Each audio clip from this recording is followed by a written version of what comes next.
Oh, hi, Henno. Oh, hi, Blaze. How are you? Good, good.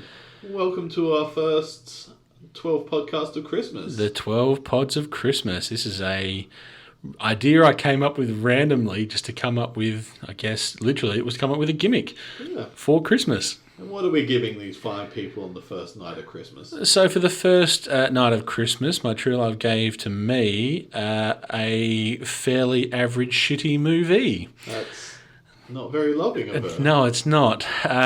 So what we're going to discuss today is let's just face it, the terrible Arnold Schwarzenegger movie, Jingle All the Way. Now, I rewatched this movie last night. Well, basically, as I think we've described in other episodes, we're doing 12 episodes, 12 different movies. Yep. We started off with this one so we could just get it out of the way. Aiming for about 12 to 15 minutes per pod. Yeah, and what I don't have a lot to say that's good about this movie. I don't have a lot to say that's particularly interesting about this movie, but rewatching it was not a treat. I'm going to say that. Is the fact that it was inspired by a toy from a much better movie a good thing? It was inspired by Iron Man, effectively. Well, so the story goes that the main driving thing that Christopher Columbus, as the producer, wrote it about was his own attempts to try and get a Buzz Lightyear toy. Oh, right. Just before Christmas, after the release of the first Toy Story. Well, there you go. That's a fun fact. That would make sense, though. It does. But, I mean, I was going to say the character is clearly inspired by Iron Man. Yeah. There is a scene in this movie where Arnold Schwarzenegger is talking to his son, played by a young Jake Lloyd, who I'm going to say, possibly controversially, puts in a better performance in this movie than he does in in episode 1 in The Phantom Menace. and I'm going to say this because I'm not trying to be cruel to Jake Lloyd. It's because somehow he was given better material in this movie than he was in The Phantom Menace.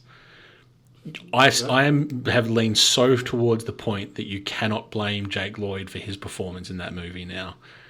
It's George Lucas's fault. I mean, either way, he's a child actor. Yeah. Well, he was at that time a child actor. You can't blame a child actor for a child's performance. No, that's exactly right. It is insanely rare to get a good performance from a child actor. Like, he's no Haley Joel Osment. He's no Macaulay Culkin. Yeah. He was never going to be able to reach the limits that people wanted him to. No, not never, but he wasn't given the opportunity after he sort of launched. So, no, but anyway, he's in his bedroom, which is decked out in Marvel paraphernalia. Like, he's got a big Captain America poster on his wall. He's got Hulk and everyone on his a heap of X-Men stuff on his bed sheets. The color scheme for Turbo Man, the toy that Arnold Schwarzenegger is going after, is red and gold, and it's a highly technical flying suit of armor. It's Iron Man. Like, absolutely. There's just no. Let's just go that. Like, this is one of our first topics after we've finished the MCU Phase 1 and we're already talking about Iron Man again. But, this is 1996 this movie came out. Yeah, correct. I'm going to say we've done quick movie synopses before. You've sort of watched clips of this movie, so I'll give you the really quick synopses. In typical 90s fashion, Arnold Schwarzenegger is a man who works too hard and kind of neglects his family, even though he does care for them. Yep. He's been told by his wife, go and get this toy that your son desperately wants for Christmas. He doesn't. He forgets to do it. So on Christmas Eve, he goes to try and find it, and it is the most popular toy that is being sold that Christmas. It is the It toy, and it launches his quest to find the toy that his son desperately wants. That is the... hijinks ensue. Not always entertainingly. It's not... This is one of those movies where character choices annoy you. Things don't make sense. I know it's supposed to be a fun kids' Christmas movie, and I get that, but it's so dumb. Like, just even as a kid when I saw this, I was 11 when this movie came out. No, I'm sorry. It's anyway. It does not do it for me. But what?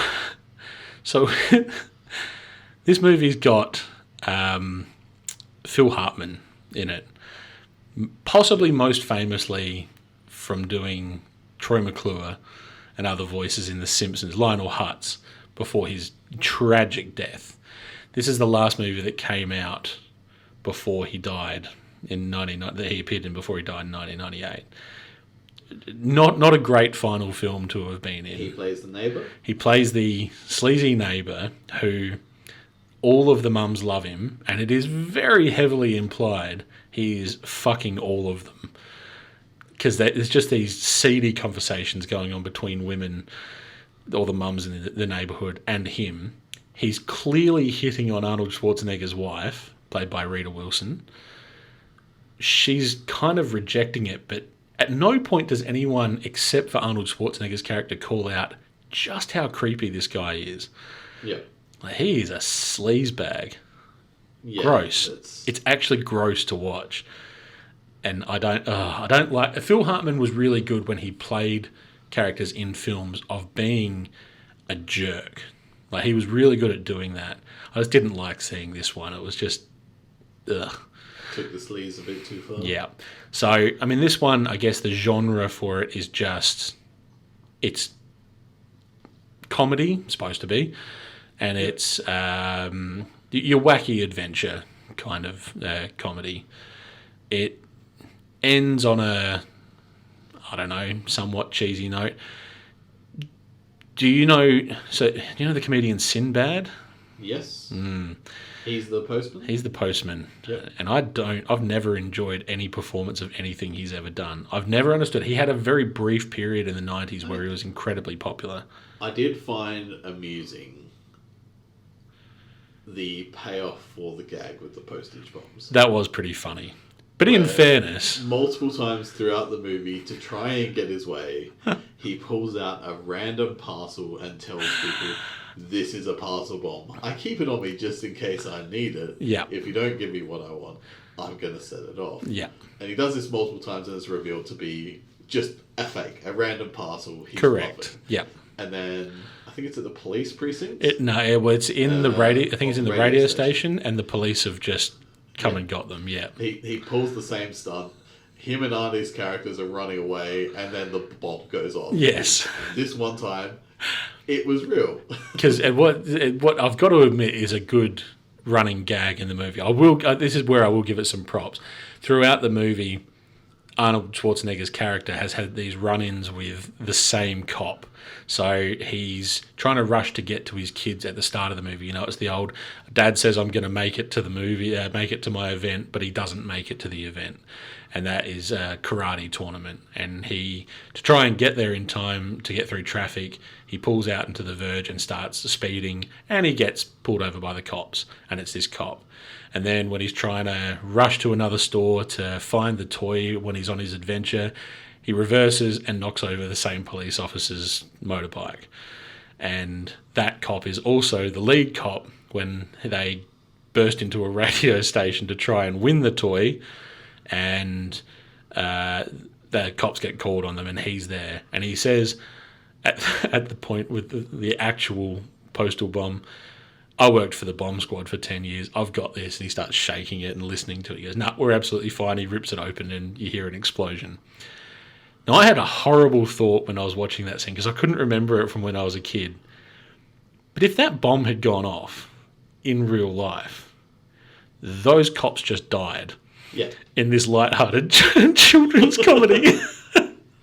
Those cops literally have just been blown to pieces. That cop would have been pink mist. He just would have evaporated.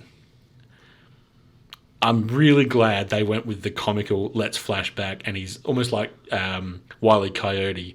His face is all covered in soot, his hair's blown back, and he's just holding the remnants of a bomb. I was like, oh my God, that was going to be so goddamn dark. But Sinbad's character, and I didn't even care enough to remember the names of any of these characters. And that's how much I was not enjoying the film. No, there's only one character that's important, and that's Turbo Man. No, Turbo Man being, obviously the toy. But Sinbad, it starts off as they're these two dads trying to do the same thing. They're trying to get the toy. But Sinbad's character just turns into a villain. Like a proper villain. He legitimately tries to steal from the kid when Jake Lloyd's character finally gets his toy. Yeah. He legitimately dresses up to try and kill, effectively, Arnold Schwarzenegger's character. It's baffling to me. Yeah, I mean, he's a classic example of that person that's making bad decisions and then making bad decisions to try and compensate for those bad decisions. Yeah. And it's just too deep in to not keep making the worst decision. I mean, that's the thing. We are always going to look far more deeply into these movies than we need to. Because it's not supposed to be a commentary on anything. No. It's not. This one movie does not have layers. It's got... It's not no-go. It's what? What did you say? It's not no-go. No. It's not like Parfait. It's... but it's just it's a film that I don't know. I don't to get something last minute. Yeah, that's right. Take it to silly extremes. Yeah, absolutely. I mean, we've all been in that position where you want to get something on a time limit. And you've left it to the last minute. Chelsea and I once spent 9 hours just trying to find a single item at probably 13 stores one Christmas for someone. Yeah. We finally got there, but it took a long time. So it's, yeah, I fully get that. Look, I'm going to say comedy is not particularly Arnold Schwarzenegger's thing, but I've got to clarify that because Twins is an absolute classic film. Yes. That was the movie that kind of showed he could be comedic. It was that and Kindergarten Cop were his first two. Then you've got a semi-middling junior, pregnant Arnold Schwarzenegger, back with Danny DeVito, so, somewhat entertaining. I mean, Kindergarten Cop, the comedy is sort of the absurdity. Yeah. Twins, the comedy is purely based on his chemistry with Danny DeVito. Yes. Hence why they did Junior together. Yeah, you get two people together and one of them is super funny, the other person is going to be funny by proxy if they have chemistry. It almost feels like it's the new version, which is 21 Jump Street, is Jonah Hill and Channing Tatum. Yeah. You've got Jonah Hill, who is traditionally hilarious, and Channing Tatum, who is relatively funny, but is definitely lifted by his co-star. That's not what we're talking about. We've got to go back to at least Arnold Schwarzenegger. But then, of course, you've got Arnold Schwarzenegger, his best comedic film, which I also think is one of his best films ever. Batman and Robin. That's 100% not what I was talking about. Welcome to the Ice Age. Oh, my God.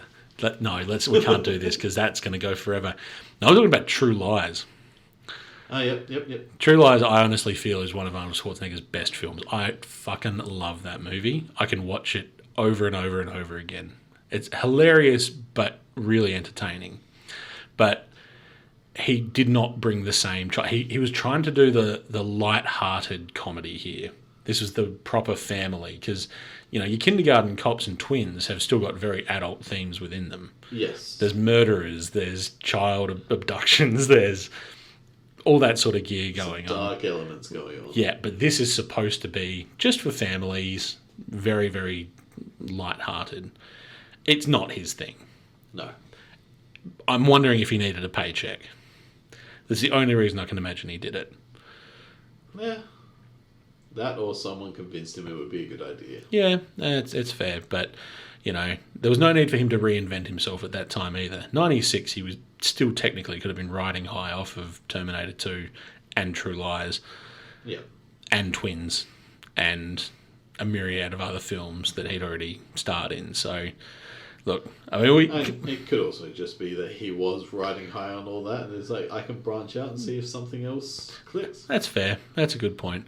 But anyway, because we were keeping these short, we won't talk for too much longer. Look, I'm going to go recommendations for this film. Don't rush out and watch it. It's on, unless you want to. Look, some people might love this movie. Some people might absolutely love this movie. If you do, and you're an adult, I don't understand it, but I actually genuinely feel kids would get into this. It is for kids, 100%. Yep. No, so I think we'll leave that there because we don't want these to be too long. But so that's the first pod of Christmas. Yep. Next one will be coming up tomorrow, and I believe we'll be talking Elf. All right, so we'll leave that there.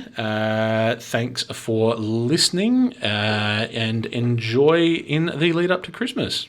Yep. Bye-bye. Bye. Bye. Thank you for listening to this special festive episode of Breakdown the Universe. As usual, you can find us on Spotify, Amazon Music, Audible, and iHeart. And you can follow us on Facebook, Instagram, X, YouTube, and TikTok. We hope you enjoy the 12 Pods of Christmas, and please remember to contact us with any questions or suggestions for future topics at breakdowntheuniverse@gmail.com. From Blaze and Henno, have a very Merry Christmas.